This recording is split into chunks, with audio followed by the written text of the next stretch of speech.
I extinguished my torch and sat motionless in the pitch darkness of the cave.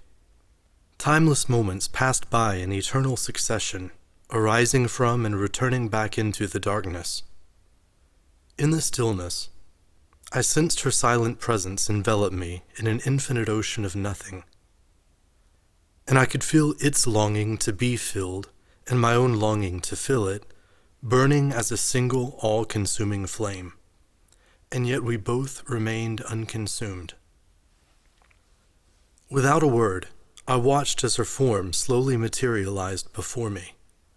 Her scarlet purple robe clung loosely to the soft, beautiful curves of her body. Her hood cast a veil of shadow over her face, yet couldn't conceal its ageless beauty. I had never felt so intensely aware of the sensations of my own breathing, or the sound of my own heartbeat, and I knew she could sense the effect she was having on me. She slowly smiled a faint smile, but said nothing, as if waiting for me to speak first. I was speechless. My mind went blank, as if suddenly flooded with questions that wouldn't allow themselves to be formed into words, for fear that their answers might find them and destroy all of existence in a great cataclysm. Maybe existence can only materialize in the form of an eternal mystery. I wondered if I would die if she let her robe slip off and fall to the floor. Maybe it would be worth dying for, I thought. I don't know what to say, I told her, breaking the silence. Well, what do you want to say? She asked. I guess I still have questions, and I'm looking for answers, I answered. Are you sure you're really looking for answers? She asked. Have you considered the possibility that maybe you're just in love with the questions? I pondered her question for a moment. It was one I hadn't really thought of before, but now that it had been asked, I was fascinated by it. I loved the question, and suddenly the answer was apparent. I guess I'm in love with the question, I admitted to her. But surely to love a question is to desire to answer it. But wouldn't that mean losing the thing that you love? She asked. Not necessarily, I answered. I'm not sure that answering a question makes it go away. I'm not sure that the question is lost. It seems to me that, in a sense, the question is already lost. The question has become separated from the answer. So is it the question or the answer that's been lost? She asked. Is it the answer to the question which must be found? Or has the man who believes he is seeking the answer simply forgotten that he himself is the answer he believes he's seeking? He remembers who he is and knows himself, I answered, but he still seeks to be reunited with that which is lost. Then you haven't come in search of answers? She questioned me. Have you come to give answers then? I guess I have, I responded, and maybe also for the pleasure of simply sitting here with you and contemplating such exquisite questions.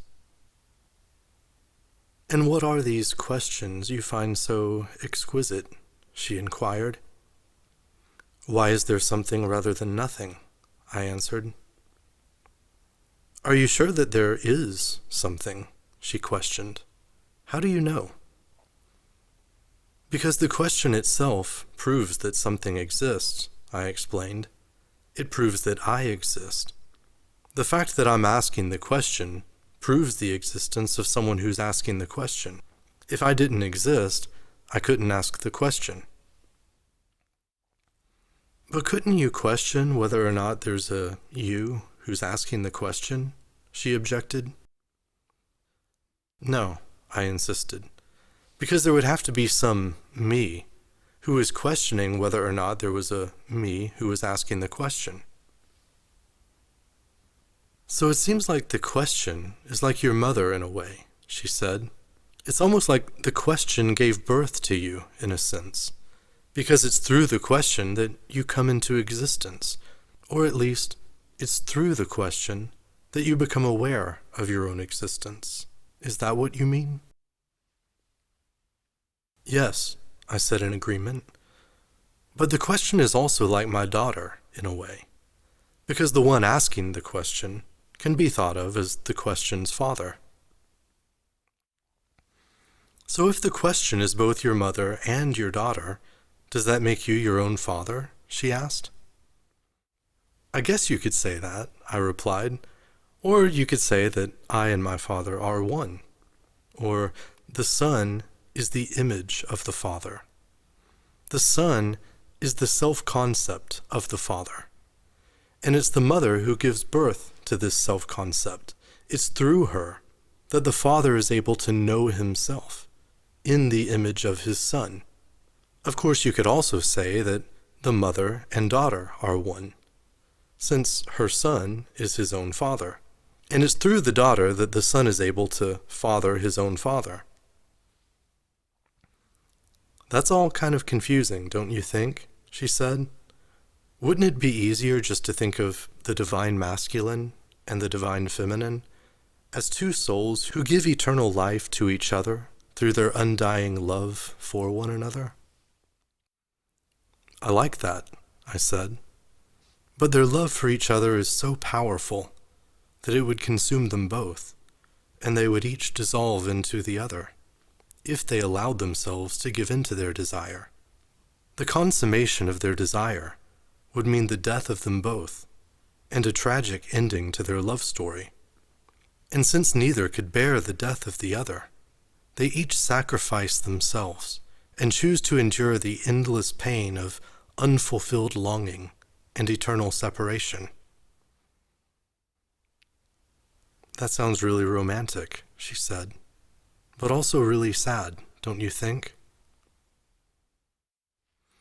I do, I agreed. But I guess I like to believe that as long as their love for each other never dies, they each carry the other with them in their heart forever, so that even though they can never be together, they're never really apart. She came over and sat down next to me, resting her head against my chest. So, she continued, you never told me your answer to the question of why there's something rather than nothing, or why everything is the way it is and not some other way.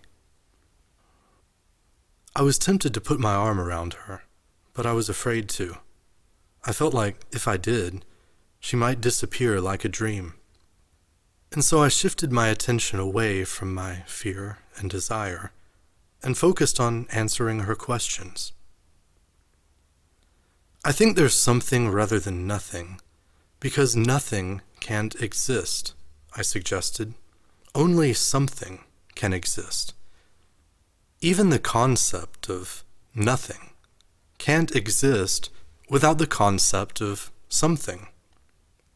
I can only even try to imagine nothing as the complete absence of anything at all. If anything at all exists, then nothing doesn't exist. When you say that nothing doesn't exist, do you mean that everything does exist? She asked. It seems like these are just opposite ways of saying the same thing. Well, yes, I see what you're saying, I replied. But I didn't mean nothing doesn't exist in the sense that nothing doesn't exist. I meant almost the complete opposite. I meant something more like everything doesn't exist. It's kind of funny how what you said can also mean the opposite of what you said, but the opposite of what you said can mean exactly the same thing, don't you think? She asked. Well, I guess so, I answered. But it only seems that way if you think of nothing as something. But I guess you can't really not think of nothing as something. Because if you're not thinking of something when you're thinking of nothing, then you'd be thinking about nothing. But you are thinking about something, you're thinking about nothing. But you're not thinking about nothing, you're definitely thinking about something. You can't think about nothing without thinking about something. So there has to be something. Even if there's nothing, you still have something. Even if that something is nothing. So there is something rather than nothing, because nothing can't exist without something, and something can't not exist. So you're saying something can't not exist, because then there would be nothing, right? But why can't there not be nothing? She asked. I'm not saying there can't not be nothing, I responded. I'm just saying nothing can't be, and so something must be. Okay, she replied. I must have thought that what you said meant the opposite of what you said again. But doesn't the opposite of what you said still kind of mean the same thing? Because if there has to be something, and something is nothing, then there has to be nothing, right? So there can't really not be nothing, can there? It's just that one can't exist without the other. But one can't exist unless the other doesn't, and so neither can exist. But neither can not exist either, because if either doesn't exist, the other can't not exist, right? That seems like the answer logic would lead us to, I answered. It's just not an answer that makes sense logically. The only way I can make sense of it logically is to think of nothing as something that is the sum of everything and its opposite. But wouldn't the opposite of everything be part of everything? She continued. And wouldn't that mean that what you call everything is really only a part of everything that you call something? And how can anything that's something not be a part of everything? The only way it makes sense is if I think of everything as being made of numbers, I answered. By everything, I mean the entire number line. The number line is infinite. It contains an infinite number of positive and negative numbers. But it contains an infinite number of positive numbers and an infinite number of negative numbers. Since the negative and positive numbers are equal, since both are infinite, they cancel each other out and equal 0. I think of 0 as nothing. But since 0 is the sum of all positive and negative numbers, if 0 exists, all positive and negative numbers exist. In other words, if nothing exists, everything exists. And if everything exists, or in other words, if everything and its opposite exist, then nothing exists. Each carries the other within itself, and so they can never really be separated from one another. And so the story has a happy ending after all? She asked. And they get married and live happily ever after? I guess you could say so, I replied. But they have their ups and downs. They have to accept the negative along with the positive. Is it worth it in the end? She asked. I answered, absolutely.